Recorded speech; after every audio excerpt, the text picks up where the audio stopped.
Hi అండి, welcome to Sindhu tassels.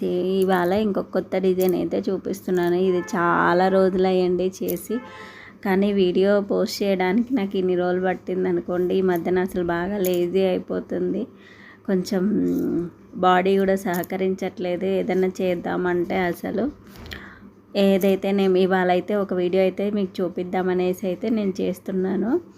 ఇక్కడైతే నేను ఆల్రెడీ అవి ప్రిపేర్ చేసి పెట్టుకున్నానండి, ఇలా బంచెస్ లాగా. అది ఇంతకుముందు వీడియోస్లలో నేను చాలా చోట్ల చూపించాను ఆ బంచెస్ ఎలా చేసుకోవాలని. ఇలా కట్ వర్క్ ఉన్నప్పుడు మనం హెవీగా కావాలని ఒక అమ్మాయి మ్యారేజ్ శారీ ఇది అడిగింది, ఎలా చేయిస్తారో మీరు చేయండి కానీ గ్రాండ్గా రావాలి నాకు అంటే, నేను ఈ కట్ వర్క్కి ఎప్పుడు నేను ఏం చేస్తానంటే హ్యాంగింగ్స్ లాగా వేస్తాను, కానీ హ్యాంగింగ్స్ ఉత్తి ప్లెయిన్ అయితే నాకు వద్దు, కొంచెం డిఫరెంట్గా కావాలన్నందుకు నేను అలా బంచెస్ లాగా బీడ్స్ తోటి చేసుకున్నాక పైన కూడా కొంచెం నాకు ఏదైనా డిఫరెంట్గా చేయండి, ఒత్తి బీడ్ కాకుండా అనేసి అడిగారు. అందుకని నేను ఇలా చేశాను. చూడండి, నేను ఇదైతే కాటన్ థ్రెడ్ తీసుకున్నాను. ఫస్ట్ కాటన్ థ్రెడ్ తీసుకొని ఆ కట్ వర్క్ ఏదైతే ఉందో ఆ మిడిల్లో ఇటు సైడ్ కొంచెం నేను లాక్ చేశాను, అంటే నాట్ చేశాను. మధ్యలో వచ్చేసి ఈ బీడ్ ఎక్కిచ్చేసి మళ్ళీ ఇటు సైడ్కి నేను తీసుకుంటున్నాను. చూడండి, అంటే ఆ బీడ్ మిడిల్లో ఎగ్జాక్ట్ ఫిట్ అయ్యేటట్లయితే నేను దాన్ని అడ్జస్ట్ చేసుకున్నాను. మనం మిడిల్లో తీసుకోకూడదు థ్రెడ్ అనేది, కొంచెము ఆ కట్ వర్క్ ఈ కట్ వర్క్ మధ్యలో స్పేస్ అనేది ఉంటుంది కదా, అలా తీసుకోవాలి. తీసుకొని ఇలా నేనైతే ఇందులో చూపిస్తున్నాను కదా, సేమ్ ఇలా చేస్తే మనకి, అంటే నేను నిదానంగా చూపిస్తున్నానండి, ఈజీగా కనిపిస్తుంది మీకు. చూడండి ఒకసారి, ఇక్కడైతే నేను ఇలా డబల్గా మళ్ళీ దాన్ని లాక్ చేయాలి కదా, లేకుంటే అలా ఊడిపోతుంది. అందుకని చెప్పేసి నేను లాక్ చేస్తున్నాను. జస్ట్ ఒక్కసారి తీసుకొని వదిలేయలేదు, మళ్ళీ అక్కడ లాక్ చేసేసాను. ఇప్పుడు మనకు అది స్టిఫ్గా ఉంటుంది. ఇటు సైడ్ అయితే నేను నాట్ వేసేసాను కాబట్టి, అంటే ముడి వేసేసాను కాబట్టి అది ఎటు పోదు. ఇటు సైడ్ కూడా లాక్ చేసేసాను. ఇప్పుడు చూడండి మీరు ఎంత డిఫరెంట్గా కనిపిస్తుందో మీకు. అంటే మనం ఓన్లీ ఆ బీడ్ తోటి నేను వదిలేను, డిఫరెంట్గా నేను మీకు చూపించాలని. ఇవి అంటే ఇట్లా కట్ వర్క్ ఉన్న వాటికి ఎలా చేసుకోవాలని చాలామంది ఇదవుతుంటారు కదా, ఈ వీడియో అనేది చాలా యూజ్ అవుతుంది మీకు. ఇక్కడ నేను చూపిస్తున్నట్లు ఇలా బీడ్స్ అయితే నేను బీడ్స్ అయితే ఎక్కిస్తున్నాను. చూడండి, ఇలా 3 బీడ్లు ఒకటేసారి తీసేసుకున్నాను.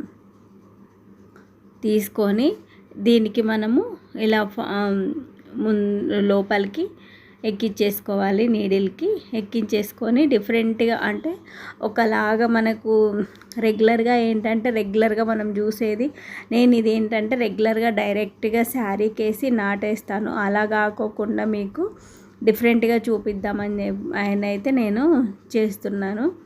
అలానే మన ఛానల్ని ఫస్ట్ టైం ఎవరైనా చూస్తున్నట్లయితే సబ్స్క్రైబ్ చేయడం మర్చిపోకండి. మీకు అంటే ఎప్పుడో ఒక్కసారి పెట్టినా కూడా కొంచెం డిఫరెంట్గా పెడుతుంటాను రెగ్యులర్గా అయితే, అంటే నేను చేసినవి అయితే రెగ్యులర్గా అయితే వీడియోస్ అయితే పోస్ట్ చేస్తుంటాను. ఇలా 3 తీసుకున్న తర్వాత 3ని తీసుకొని ఇలా నేను పైన ఫస్ట్ ఏదైతే ఉందో ఆ బీడ్లోకి తీసుకున్నాను. చూడండి, తీసుకొని మళ్ళీ అక్కడ లాక్ చేసేసాను ఊడిపోకుండా.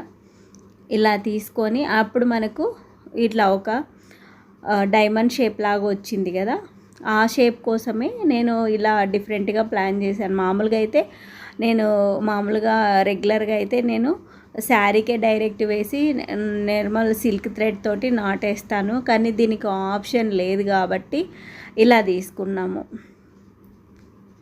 ఇలా తీసుకొని అయితే ఇలా చేస్తున్నాను. ఇప్పుడు దీనికి ఏంటంటే మనము ఇలా డిఫరెంట్గా చేసుకోవాలి.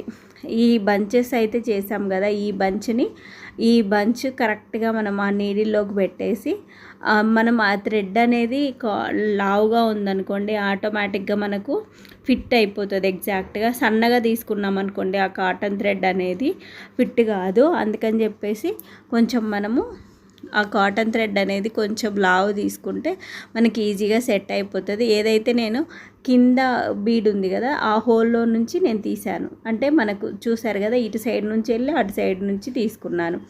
మనం 2-3 సార్లు ఆ హోల్లో నుంచి తీసామనుకోండి స్టిఫ్నెస్ ఎక్కువైపోయి బంచ్ అనేది బాగా ఇట్లానే స్టిఫ్గా ఉంటుంది, మరి ఇట్లా లూజ్ కాకోకుండా.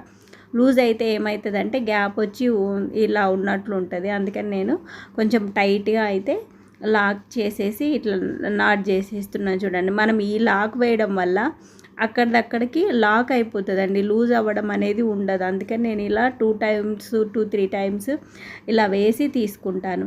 మీరు వేసేటప్పుడు మనం వేసేదే ఉండాలి జాగ్రత్తగా, ఎందుకంటే మనం ఎలా పడితే అలా వేసామనుకోండి రాదు, అంటే స్టిఫ్నెస్ అనేది రాదు, ఊడిపోతుంది కొద్ది రోజులకి. అందుకని చెప్పేసి నేను చూడండి, నేను రెండోసారి కూడా తీసాను. ఇలా తీయడం అది కొంచెం థ్రెడ్ లా ఉంటుంది కాబట్టి కొంచెం గట్టిగా లాగాల్సి వస్తుంది, కానీ మనకి చూడడానికి చాలా బాగుంటుందండి. ఇలా వచ్చేస్తుంది మనకు. మామూలుగా అయితే డైరెక్ట్గా ప్లెయిన్ థ్రెడ్స్ అయితే వేసేయచ్చు, కానీ తన కింద బంచెస్ కూడా ఇట్లా బీడ్స్ తోటి బంచెస్ అడిగింది కాబట్టి మనకు బీడ్ బంచెస్ తోటి ఇలా డిజైన్ అనేది రావడం కష్టం. అందుకని చెప్పేసి నేను ముందే ఇలా బంచెస్ లాగా చేసుకొని తర్వాత ఇలా చేశాను. ఇలా చూడండి, ఇలా వచ్చేసింది మనకు డిజైన్ అనేది. మనకు ఆ ఫస్ట్ చేసుకున్నప్పుడే ఎక్స్ట్రాస్ అనేవి కనిపించుకోకుండా నీట్గా చేసుకోవాలి. నేను శారీ మొత్తం కంప్లీట్ అయ్యాక నేను కట్ చేస్తాను అనమాట ఏమన్నా ఎక్స్ట్రాస్ అలా ఉంటే. ఇలా చూశారు కదా ఎంత బాగుందో. నేను అంటే దగ్గర వేస్తే ఎక్కువ టైం పడుతుంది, అది కాక టైం లేదు తనకి, అమౌంట్ కూడా ఎక్కువ అవుతుంది. తను బడ్జెట్లో చేయమన్నది, ఫాస్ట్గా చేయమన్నది. అందుకని చెప్పేసి ఇలా ఒక 2 స్కాలప్స్కి మధ్యలో ఇచ్చేసి ఇలా చేశాను. ఈ డిజైన్ మీకు నచ్చినట్లయితే లైక్ చేయడం మర్చిపోవద్దు. సబ్స్క్రైబ్ చేయని వాళ్ళు ఎవరైనా కొత్త వాళ్ళు చూస్తుంటే కంపల్సరీ సబ్స్క్రైబ్ చేయండి మన ఛానల్ అయితే. అలానే మీకు ఇన్స్టా పేజ్లో ఉంటుంది నా నెంబరు, మీకు ఎవరికైనా కావాలనుకుంటే కాంటాక్ట్ అవ్వచ్చు. 2 నెంబర్స్ ఉంటాయి నాది, మీకు ఆ నెంబర్స్ అని నేను అందులో ఇన్స్టా పేజ్లో ప్రొవైడ్ చేశాను. డిజైన్ అయితే చాలా బాగా వచ్చిందండి. మొత్తము cream colour sari, pink border, చాలా గ్రాండ్గా వచ్చింది. ఇది కూడా పింక్ థ్రెడ్డే, మీకు దాంట్లో రెడ్ లాగా కనిపిస్తుంది. Thank you for watching. Bye bye, take care.